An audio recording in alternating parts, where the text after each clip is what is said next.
In the previous video, we saw how we can use airodump-ng to see all the networks that are within our Wi-Fi range and collect information about these networks, such as the BSS ID, the channel, the distance between us and that access point, the encryption that it uses, and so on. Now after we do that, we'll see a certain network that we want to target, or a number of networks that we want to target. So once we have our target, it's more useful to run airodump-ng on that network only instead of running it on all the networks around us. So in this video we'll see how we can do that. So I have my output here from just running airodump-ng mon0 on all networks around me, and I'm going to target this network. So that's my home network, the UPC62. I'm going to start sniffing on that network only instead of sniffing on all networks around me.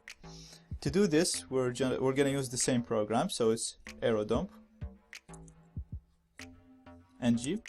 and then we're going to specify the channel. So I'm going to give the channel, and the channel here is number 2, as you can see here. And then I'm going to specify the BSS ID, which is the MAC address of the target network, and it's this. So we're going to copy paste it. And then I'm going to add a write option, and this tells airodump-ng to log all the packets that it captures into a file, and the file name is, I'm going to call it now, so let's call it test UPC. And then we put the name of our Wi-Fi card with monitor mode, and it's mon0. So airodump-ng, same as the program that we used before. Channel, we put the channel of the target access point, and BSS ID, we put the MAC address of the target point, access point, and write, we put the file name that we want all the packets to be stored on. And then we have mon0, the name of our Wi-Fi card with monitor mode.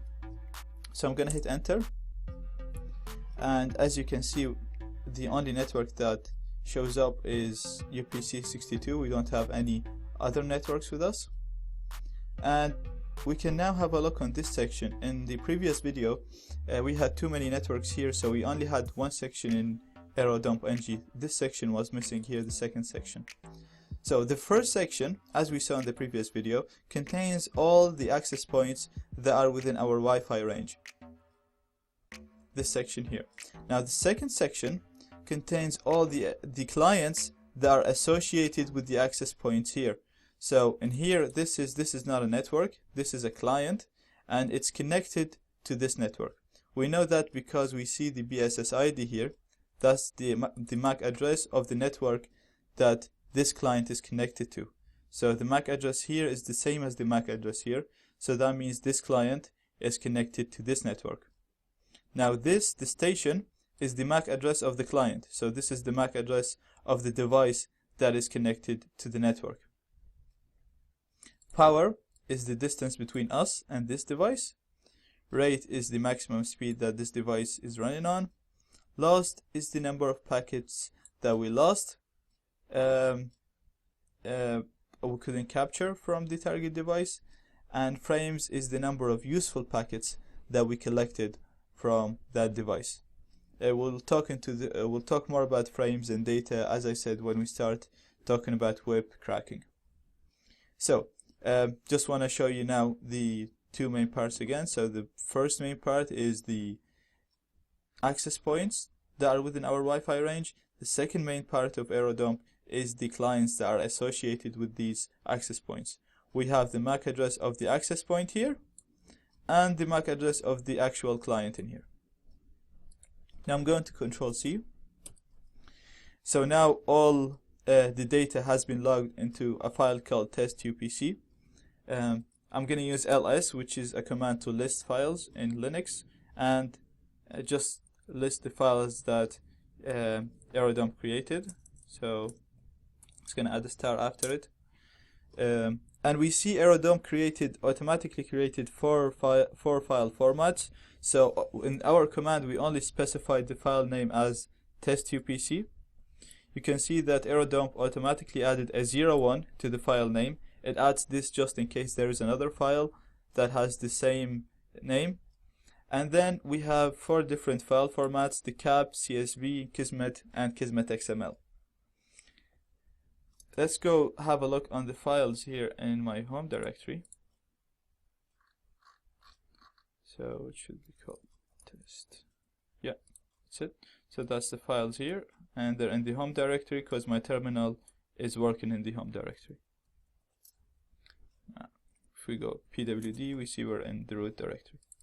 Okay, now we can, after we sniff those packets, we can use a program such as Wireshark to analyze these packets and see what information we gathered.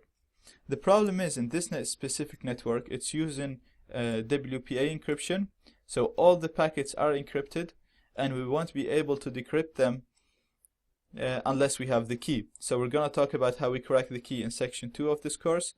For now, let's just and we're going to talk about how we use Wireshark in section 3 of this course.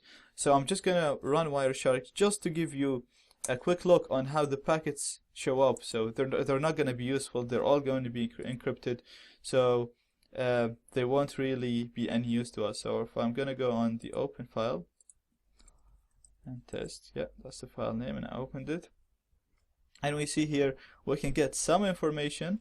So we can see, for example, here the source device is a Broadcom device, and it's going to it's just being broadcasted here. We can see here we have an Apple device communicating with the Broadcom.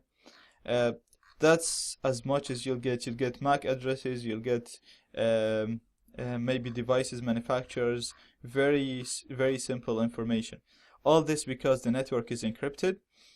We're going to talk about how we can decrypt it and how we can get very sensitive information after we connect to the network. If it's an open network, you can connect to it straight away and jump to part 3, where we're going to talk about these powerful attacks. For now, I just wanted to give you a quick look on how the packets look when the network is encrypted. Don't be scared of Wireshark. We're going to talk about it again in the 3rd section. We're going to explain everything about it. So for now, I just wanted to show you a quick look on what the packets look like.